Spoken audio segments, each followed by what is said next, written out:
sorry I'm late. I had to stop by the Wax Museum again and give the finger to FDR. We know Al-Qaeda, Zawahiri, is supporting the opposition in Syria. Are we supporting Al-Qaeda in Syria? Well, it's a proud day for America. And by God, we've kicked Vietnam syndrome once and for all. Thank you very, very much. I say it again, you've been had. You've been took. You've been hoodwinked. These witnesses are trying to simply deny things that just about everybody else accepts as fact. He came, he saw, he died. Well, we ain't killing their army, but we killing them. We be on CNN like, say our name, bitch, say it 3 times. The meeting of the largest armies in the history of the world.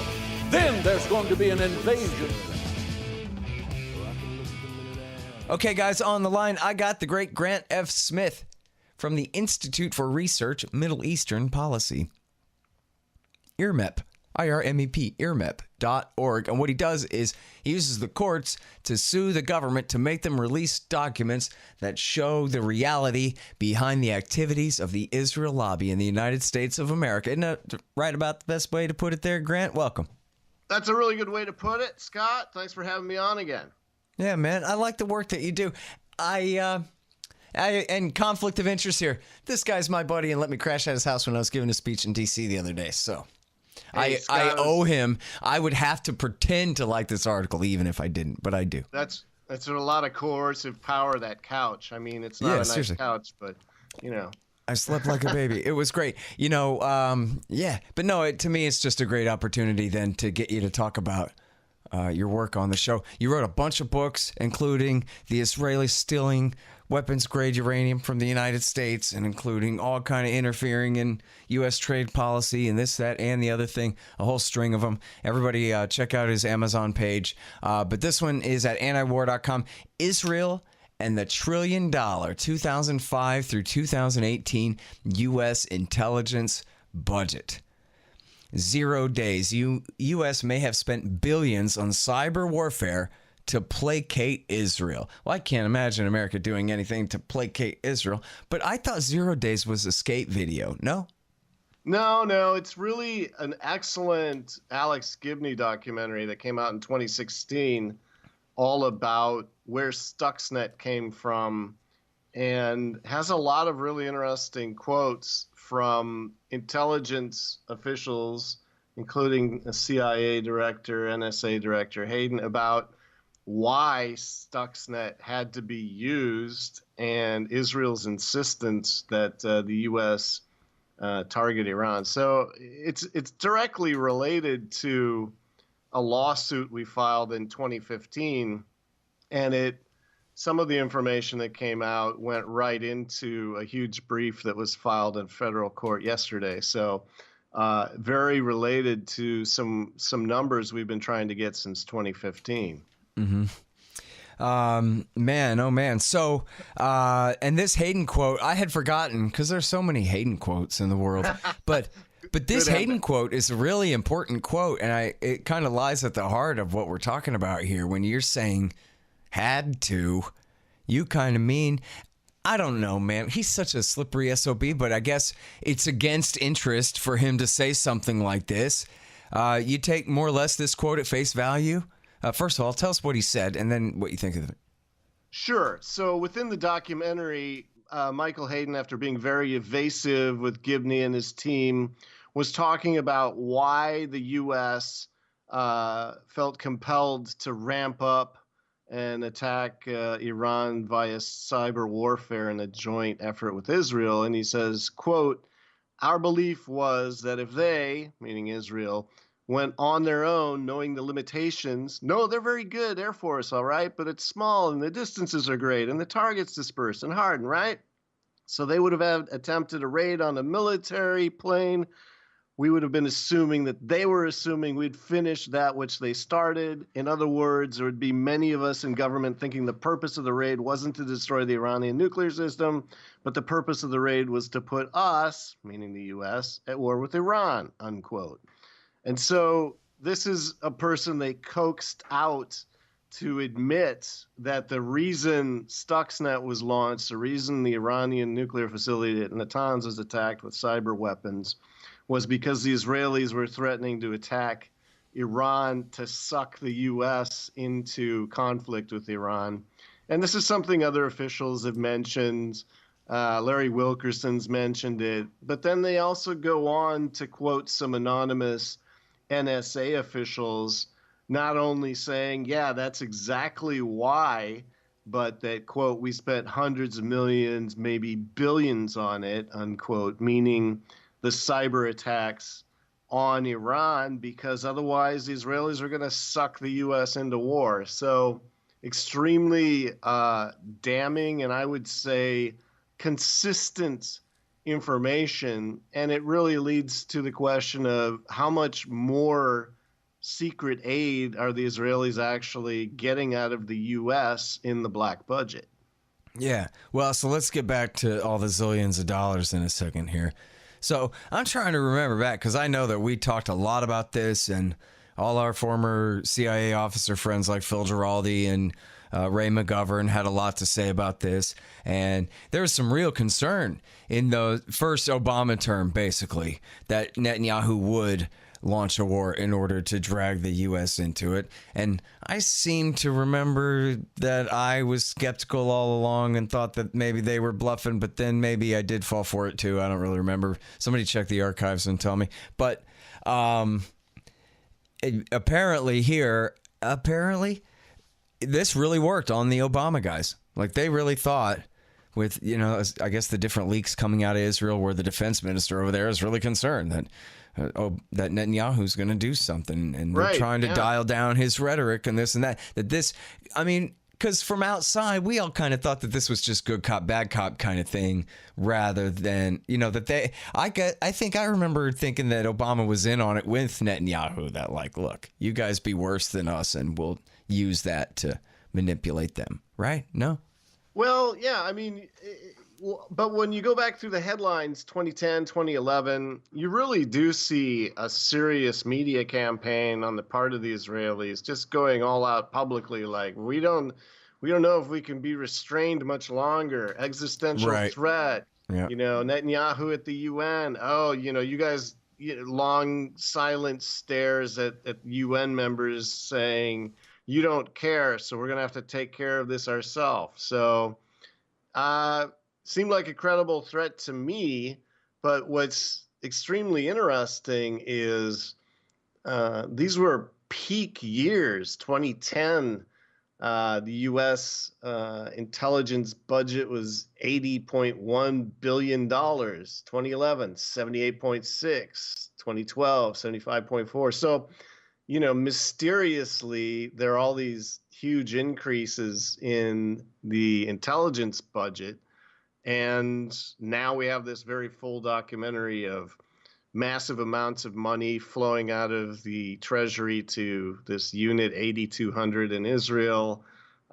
Israel remodifying the cyber weapons and launching them in such a haphazard manner that they get picked up by That Iran was and part of the Russia. story, right, in the documentary, that they worked together on it and everything, but the Israelis kept adding to it to the point that they broke it and got caught. Which is typical. I mean, typical to have the Israelis rework U.S. technologies or joint technologies, whether it's airborne radar and resell them to China, or drone technology. It's kind of what they do. And it kind of gets back into the whole commercial aspect of all of this, where the U.S. is paying for all of this, and they call it a joint project. But, you know, the really concerning thing is that it's all responding to Israel's initiatives, and the U.S. claims it has no way. If they're threatening to go, then the U.S. has to not only provide hundreds of millions of billions of dollars to the Israelis to restrain them, but it's also got to create contingency plans, because as the NSA officials quoted anonymously that weren't Hayden said, you know, we had to assume, as they said, quote, in the event the Israelis did attack Iran, we assumed we'd be drawn into the conflict. And so they built this whole other system called Nitro Zeus, which, by the way, got a great picture of Nitro Zeus in the last article, to attack the civilian infrastructure of Iran. So this is something the U.S. does even beyond, again, because they feel so beholden to Israel that they know that if they do attack, the U.S. gets sucked in, and then they have to build all this other infrastructure to launch broader scale cyber attacks. Mm-hmm. So these attacks were, when you say there's civilian infrastructure, that means what?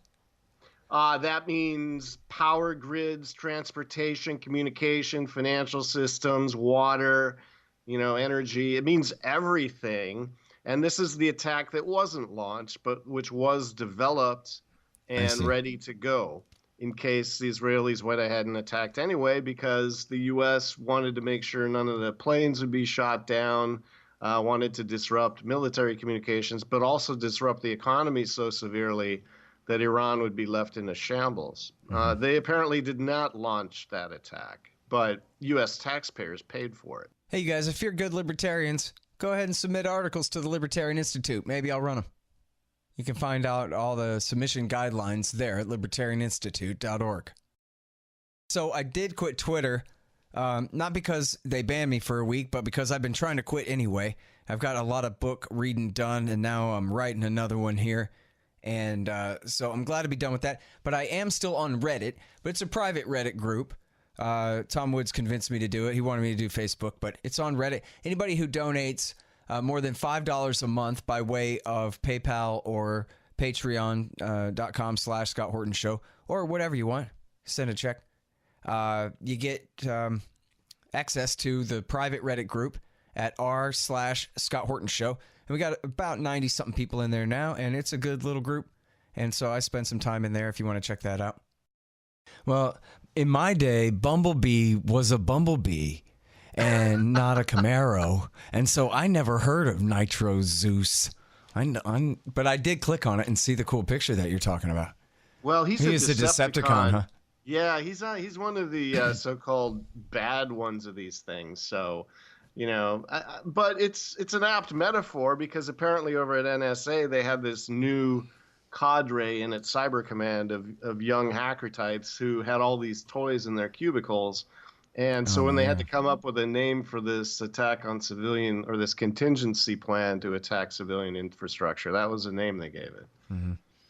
Well, and it's still sitting there on John Bolton and Donald Trump's shelf right now. So yeah, we'll I guess see that's what happens. The scary part is that it's still there somewhere, and they're going to call Sheldon Adelson and ask him what he thinks they should do. Well, yeah, that would be a really interesting question. I guess they had a chance to talk about it during the midterms as he sat over there with Trump in the White House. Yeah, exactly. So I guess we have this Decepticon thing we can deploy.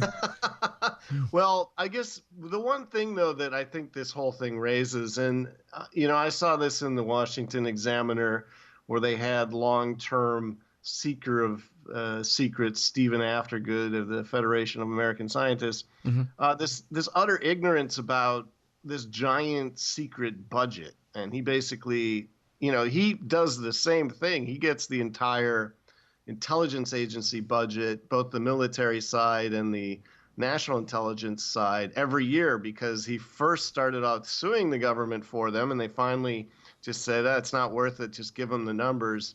And so he releases the aggregate intelligence budget every year, and it's been going up. On average, since 2005, it's been going up 7% per year, but for 2018, it went up 12%.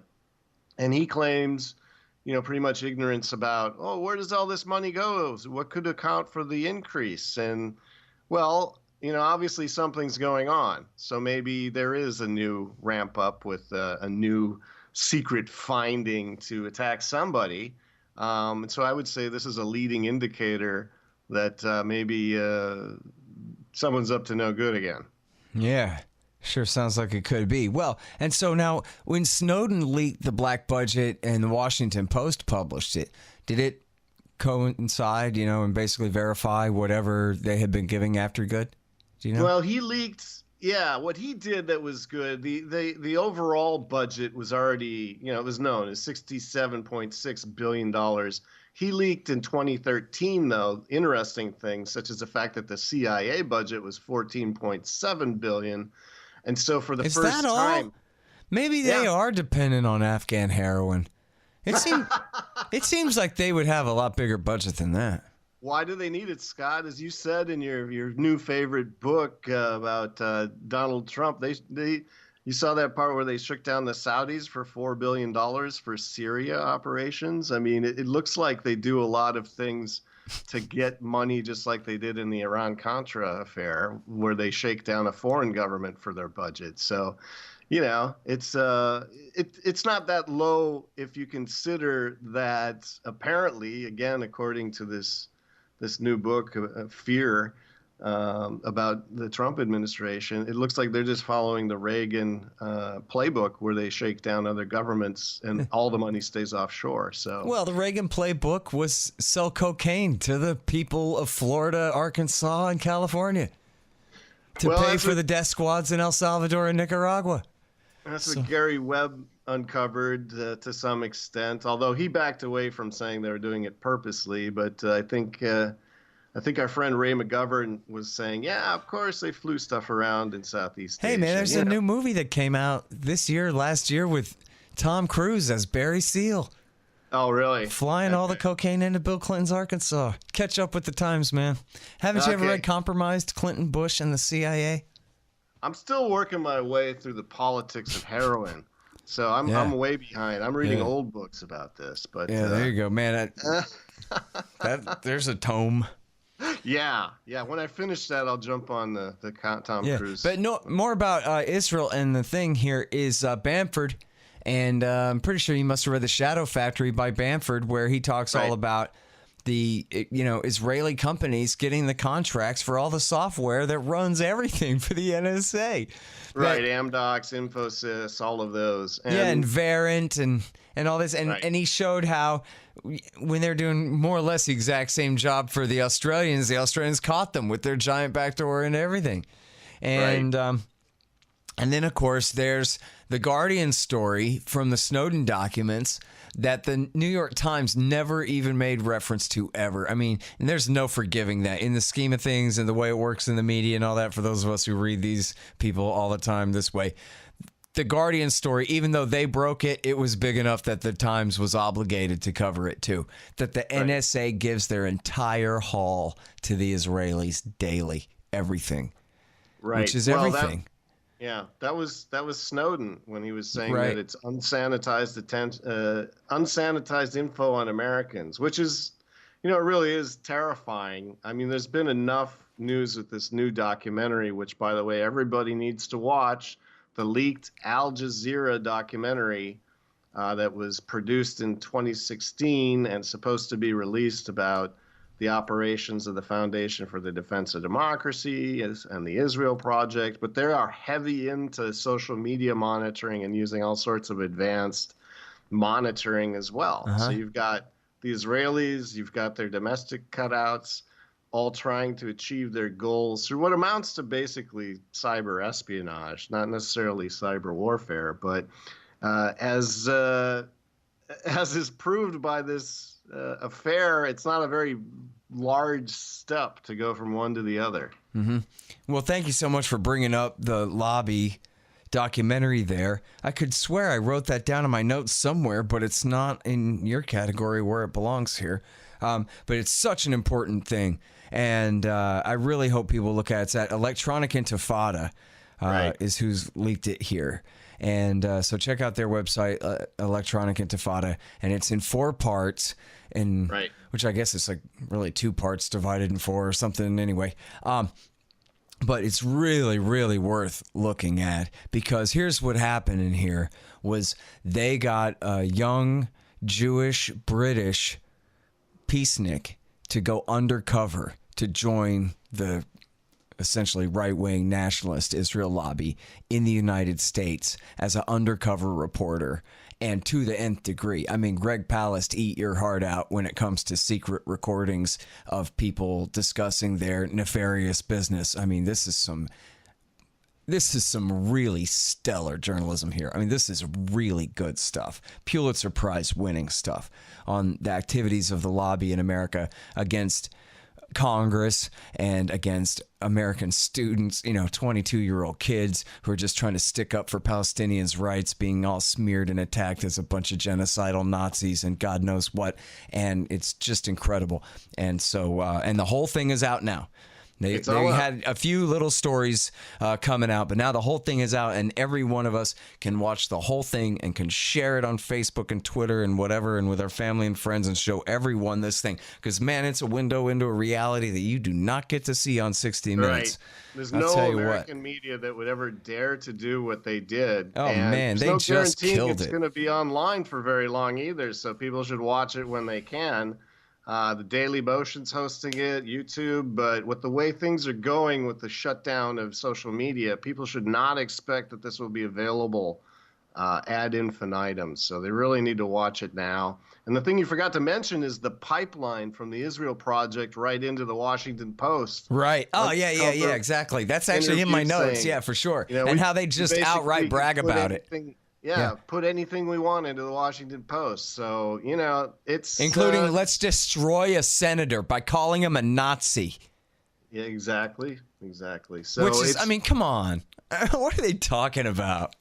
Especially old Jim Moran. Like, I don't know everything about him, but he doesn't seem like a Nazi. I don't know. Looked like they took down Leslie Coburn, who was running for office in Northern Virginia with the same smear. So... Right. It still works, and it's dangerous to democracy, and it's mostly unfounded. And I don't know about in Moran's case, but in Coburn's case and in this in the university cases here, we see that young Jews stand up for the Palestinians who are being smeared and attacked and say, there's no, I forgot which university in Tennessee, where the leader of the Jewish umbrella group of students or whatever says, there's no anti-Semitism here. Believe me, if there's a giant anti-Semitism problem, I think I would have heard of it. So don't you give me this, and don't you use victimization of me that never happened in order to inflict victimization onto these people. And so, that I think is really important to note too, that there's a lot of that going on, and should be, people, if they would only watch this documentary, they could really have a better handle on the politics, the media, the money. But unfortunately, even Al Jazeera, when it was operating at full capacity, couldn't really get out the information because it's got limited distribution in the U.S. Yeah. And now this will not go out because the Israel lobby went on a war footing against Qatar over this issue, and they got them to censor it. So and think about that. That's such a huge part of the story right there. This thing was, this incredible piece of Pulitzer Prize worthy journalism was completely censored and buried for 2 years, and everybody knows it's been perfectly reported, and no question about it, that it was simply because the Israelis put pressure on the government of Qatar to quash the film, and it worked. And they were able to suppress it on apparently what they saw as an absolute emergency basis for 2 years. Right. They've had 2 years to recover. What does that tell you about the value of that journalism? That they did. Exactly. They went to the nth degree in order to keep it suppressed, and that it worked in this day and age where everything is a digit at however many megabytes. Upload speeds are getting good. It's incredible that they were able to keep it suppressed as long as they did, but absolutely. I definitely see why. All right, so anyway, man, I'm sorry because I did get diverted. I did want to ask you overall about the money, about outside of Stuxnet and bribing Israel to not attack Iran, that just kind of overall the cyber warfare industrial complex is very much integrated with the Israelis. That's why I meant to go that direction with the Bamford thing, where this is really a integrated system already, and I think, as you're saying, in large measure, just as an excuse to funnel money to the Israelis, further subsidies on top of the $4 billion a year under another name. Right. And the secrecy means that nobody can debate it. Nobody can evaluate it. There's just no downside. in terms of this doesn't offset the 3.8 billion per year that's given out of the foreign aid budget. It's extra money. And, you know, as it says in the article, again, just to read the title so people can go read it, Israel and the $1 trillion 2005 to 2018 U.S. intelligence budget. If you go read that, I mean, it's true. Since 2005, it's been $1 trillion flowing into this community, and it's completely unaccountable. And in courtrooms, the intelligence community fights desperately to keep anything on the program level or agency level a secret. So there's just no transparency in this entire realm. All right, you guys, that's the great Grant F. Smith, IRMEP, IRMEP, IRMEP.org. Thanks. Hey, thanks, Scott. Oh, yeah, and I should say again, sorry, antiwar.com, Israel, and the $1 trillion 2005 to 18 U.S. intelligence budget. All right, y'all, thanks. Find me at libertarianinstitute.org, at scotthorton.org, antiwar.com, and reddit.com/Scott Horton Show. Oh, yeah, and read my book, Fool's Errand, Time to End the War in Afghanistan, at foolserrand.us.